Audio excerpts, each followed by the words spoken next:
are back. That's right. We are back to the Race and Ethnic Relations on Campus podcast show. I am Dr. B. Welcome back to our show. Yeah, this is show number 63. That's right. Show number 63. And unfortunately, it's entitled The Buffalo and Southern California Shootings. When will it end? That's right. I did not plan to do this type of show, but this is show number 63. It's entitled The Buffalo and Southern California Shootings. When will it end? Wow. You know, this is something that you really don't anticipate doing, but these are events that have unfortunately continued in our society. So I felt like it is necessary to bring, a different voice to the events that just happened over the weekend. Again, this is May 18th. It happened just over the weekend. And so I feel like it's time to give a voice to this extreme tragedies across our country, because it relates directly to race and ethnic relations. It relates directly to my college students, phenomenal college students in my race and ethnic relations class. And so I feel like after so many days, I usually give things several weeks, but this is a complete tragedy. So I feel like it's important to give a voice to it. So let me take care of some business. Again, I want to thank our platform. I want to thank Podbean, all our podcast platforms. I want to thank iHeartRadio. I want to thank Apple Podcasts, Google Play, FM. I want to thank Amazon Music. And I want to thank a new platform, a very new platform, Podcast Addict. That's right, Podcast Addict. I noticed that Podcast Addict has picked up our podcast on their platform. So please go to Podcast Addict if you want to hear all the previous shows, as well as, you can obviously start with Podbean, our major sponsor from day one, and Spotify, Spotify as well. So again, I want to thank all our platforms for hosting our very serious podcast show, The Race and Ethnic Relations on Campus.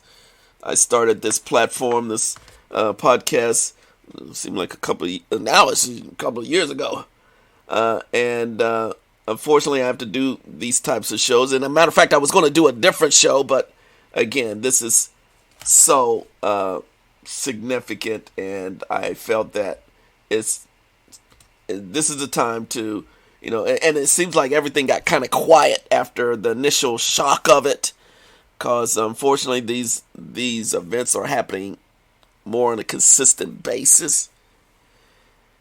But when you slow things down just a tad bit, you can get a sense that there is something extremely bad going on in our country.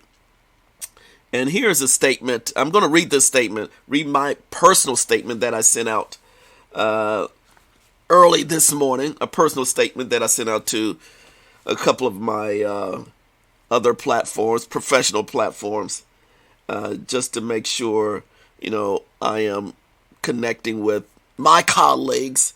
And really, it's about connecting with my college students and talking about these issues, not putting them, not dishing them, or not sweeping them under the carpet, giving voice and another perspective to these issues that are very, very fresh. And again, I'm not trying to cause any other confrontation at all. I'm just really reporting the issues and then providing perhaps a different interpretation of how to come up with some solutions from these issues. So here's what's my statement very early this morning that I sent out to my professional colleagues.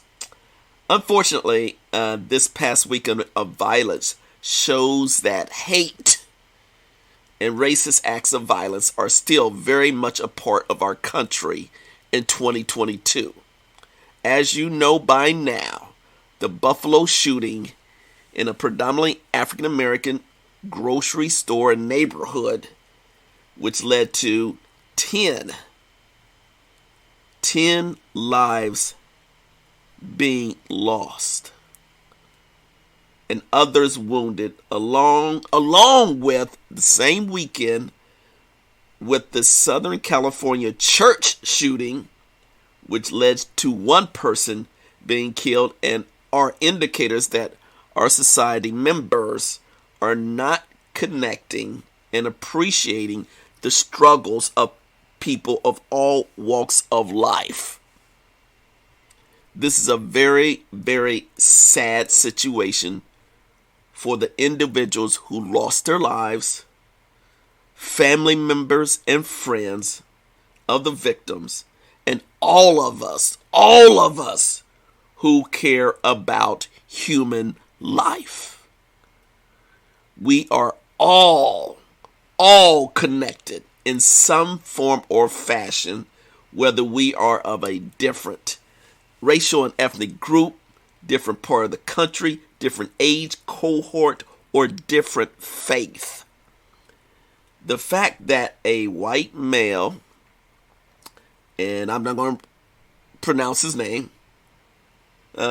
suspected of killing 10 people and wounded 3, planned this event, wrote about it in a personal diary chat log online, was suspected of hate actions even last year at his high school as a high school senior, purchased guns and body armor with no problems, and believed this theory of white replacement.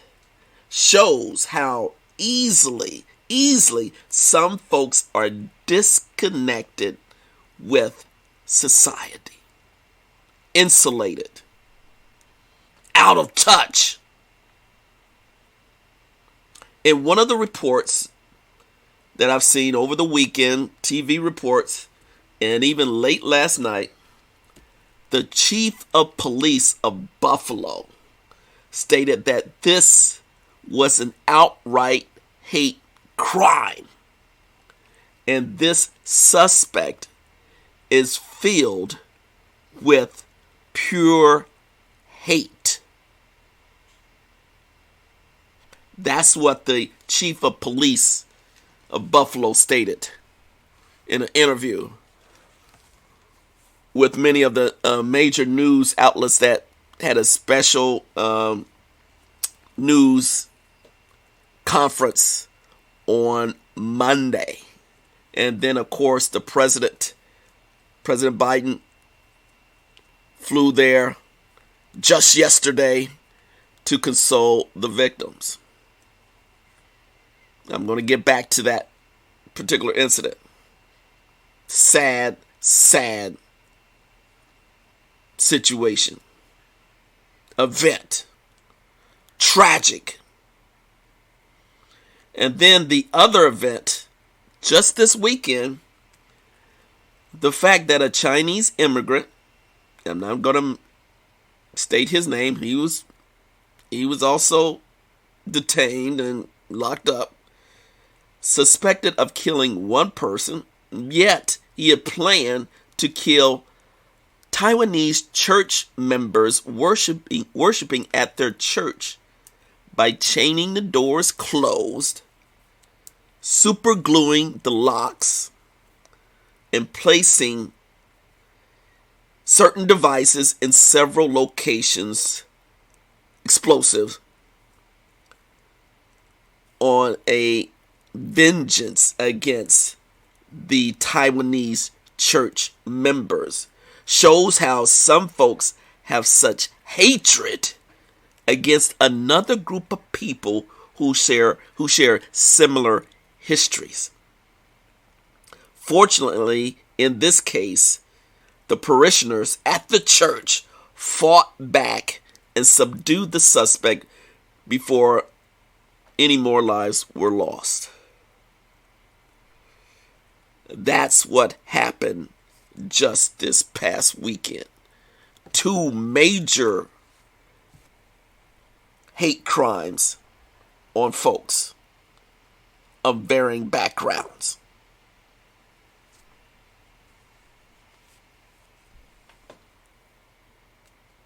Just think about it. Let it sit in for a moment.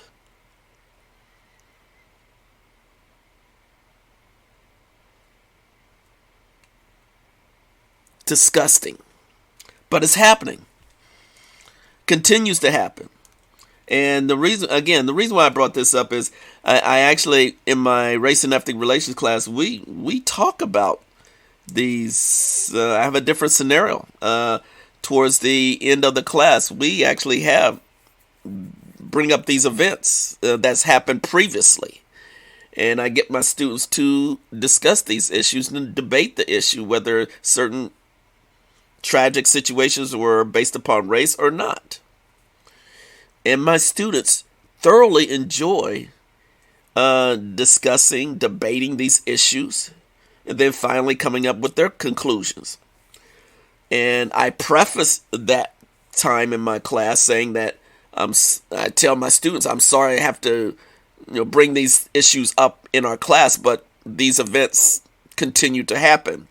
And unfortunately, after this semester, these two tragic events just happened in 2022. We're not talking about 5 years ago. We're not talking about 10 years ago. We're not talking about 20 years. We're not talking about 30. We're not talking about 40. Now, in 2022. That's the reason why I say something has gone terribly, terribly wrong.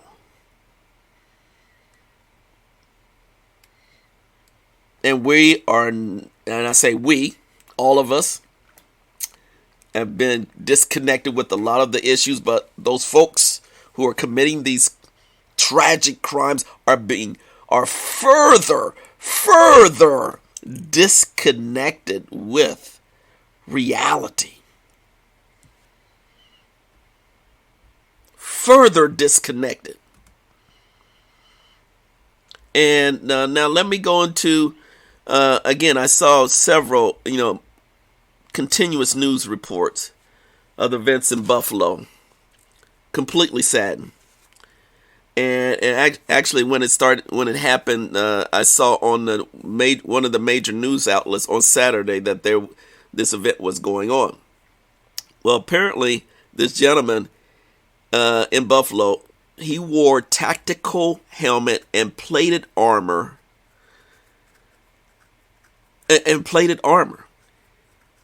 And he live streamed his moves online. Live streamed it. And he also had this document that said the attacker didn't even start seriously planning an attack until January. And then he also shared his thoughts on a online platform. And I'm not even going to mention the online platform. But folks knew about this. I saw one of the interview where his classmates said sometimes he would show up at school wearing all different types of crazy stuff. As a matter of fact, two high school friends, so-called, not friends, but said he won last year or something like that. He wore a hazmat suit to school, and all the friends thought he was something, terribly something going on. So there was again, there were red flags, but no action taken when this kid was showing some very abnormal behavior. And when you look at the reports, they said there was still nothing to say that he was a guaranteed threat. Said, I'm reading this one article, or CNN article. State police declined to go into detail about why they did not seek the red flag. The threat was general in nature and did not target the school or anyone in particular, and did not specifically mention shooting or firearms. Certain clinicians who determine if someone's likely to engage in conduct that would result in serious harm to self others are required to report that to a county.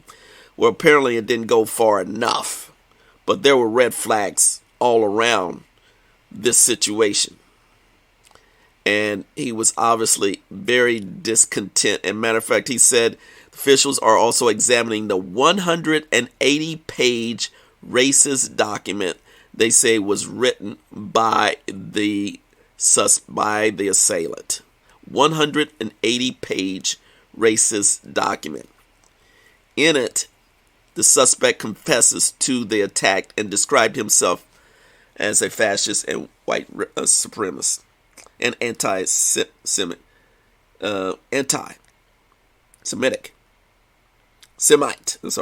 The document says the attacker didn't start seriously planning, like I said, until January, but they also planned something last year in the high school, not at the grocery store, but in the high school. And then some of the reports I saw of the folks that worked in the grocery store, and the victims. When you see the victims, mothers, grandmothers, grandfathers, cousins, uncles, African American, it's shell-shocking. It's tough to take because they all look like my relatives. There you go. They all look like my relatives. And many of them very local to the community, church-going folks. They shared some of the bios of some of the victims, and many of them had worked in school systems, volunteering. Grandmothers, African American grandmother, was a part-time teacher in the local school. Others were political leaders. And one gentleman was a former police officer in the Buffalo police force, and he just retired, and he was security guard at the grocery store. And in fact, when the assailant came in, he responded and shot the gentleman 2 or 3 times, yet it didn't stop him because the kid had body armor, and unfortunately still shot the guard, the former police officer. So he was out there doing his part from the start. And then when I saw another interview, I have to say this, another interview of a mother and daughter who worked in the grocery store. It was an excellent interview. I'm going to have to give a shout out to the news, the major networks for being a lot more compassionate when they were reporting this. But I have to give a shout out to ABC News and the main, I forget his name, Anchorman.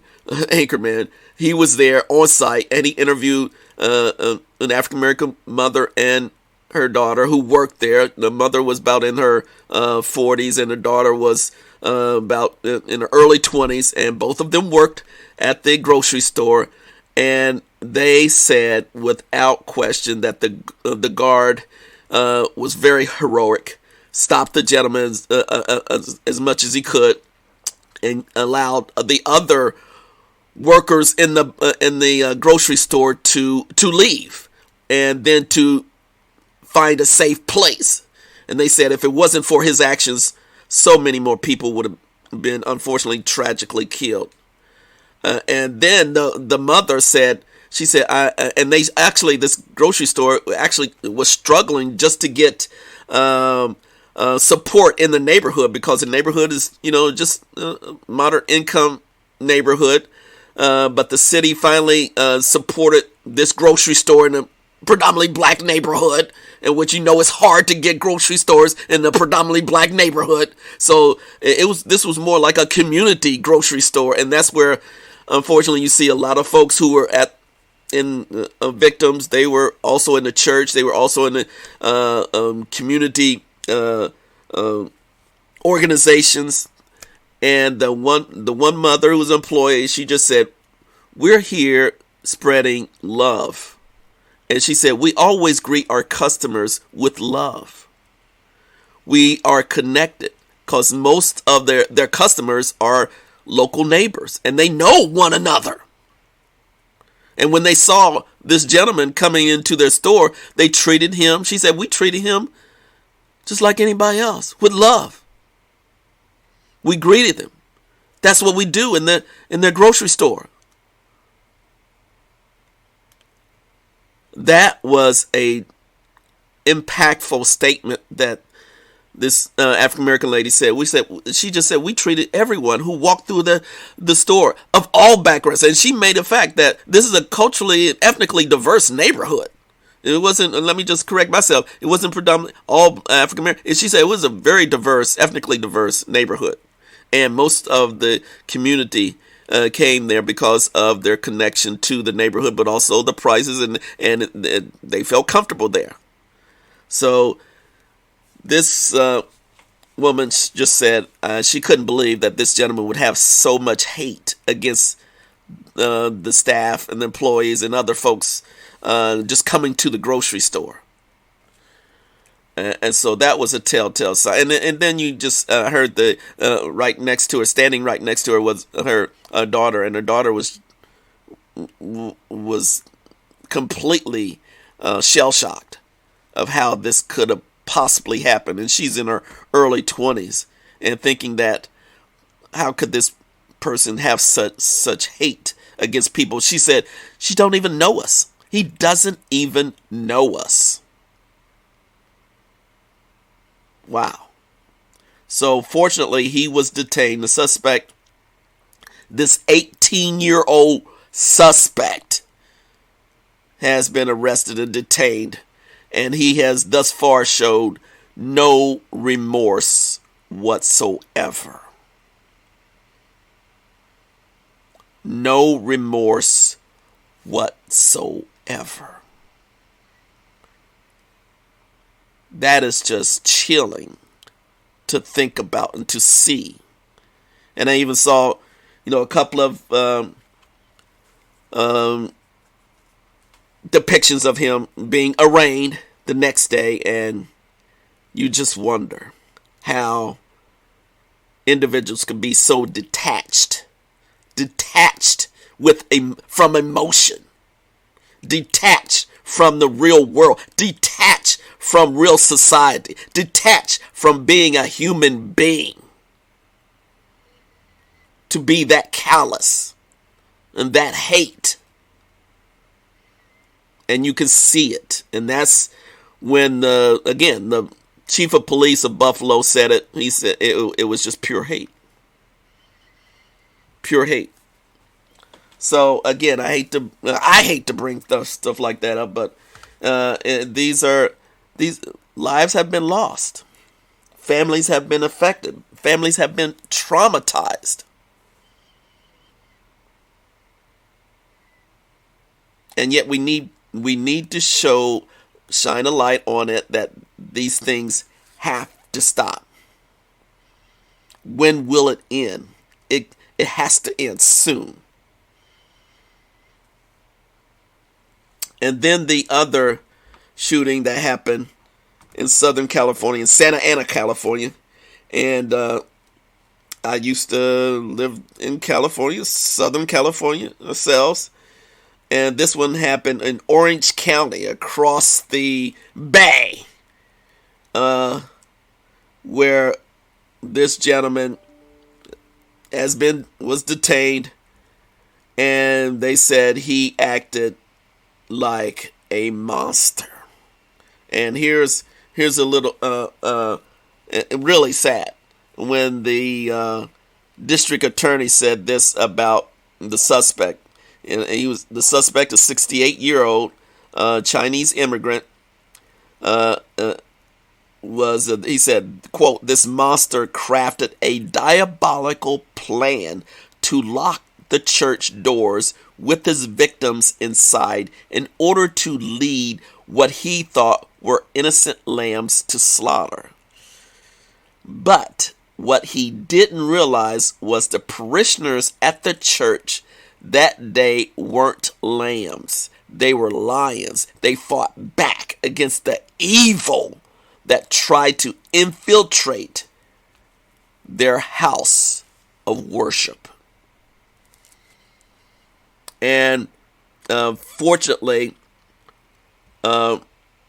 they fought back. And this gentleman came all the way from Las Vegas. He wasn't from that area. He drove overnight from Las Vegas to this church, which he knew was predominantly of Taiwanese congregational members.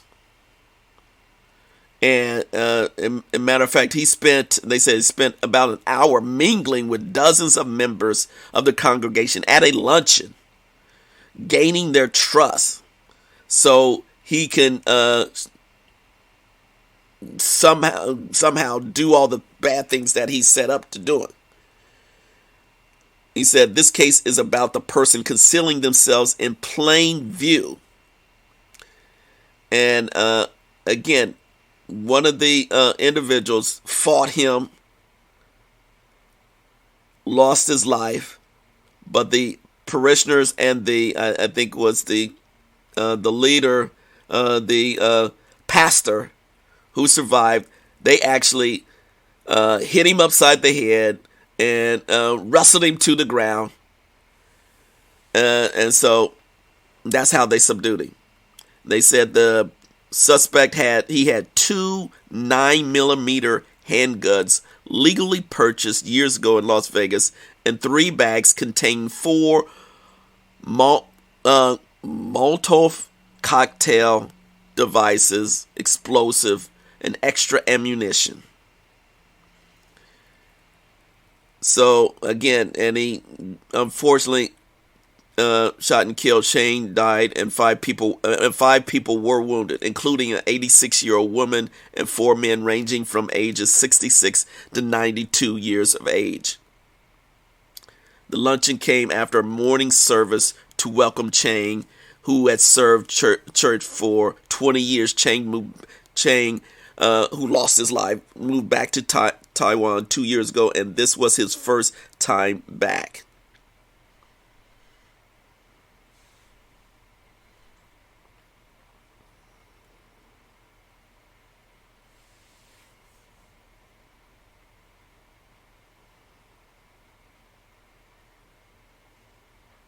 So sad. So much anger and hate. So now the issue is, I want to give you a backdrop of it, and as I gather data, I just want to highlight these issues. But when will it end? Here we go. This is the purpose of bringing this particular show to light now. When will it end? Unfortunately, I can't tell you when will it end. I can't tell you that. But I can tell you that we need to continue to have frank discussion about these issues. Be alert. And what I mean by be alert around individuals who you know have a bad reputation, hate in their heart, and who've had mental issues for quite some time, and they don't get recognized or properly detained early in their mental illness situation. Another thing that we can do is, again, interact. Get to know people who do not look like you. That's right. Get to know people who do not look like you, so that we can build better relationships, so we won't be scared or have these false images and stereotypes and misconceptions about other groups. Because it's easily today, more so in 2022, to fill yourself up with false information, to stay isolated in your own little world and own little bubble. Get out, meet folks, interact, be in the now. Be in the now. Show compassion. Show compassion, because all of us are in the same boat, trying to make it in this world, trying to get along with each other. We are all in the same world. No one is extra special. No one is extra superior. We are all the same. That's my message in this very tragic situation.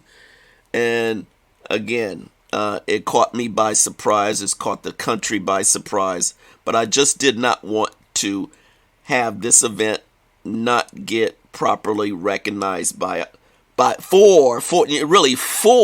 my college students, because I know my college students are thinking about this issue right now, particularly after we had a phenomenal class in which the students just really came together, and I'm so pleased of their effort and enthusiasm.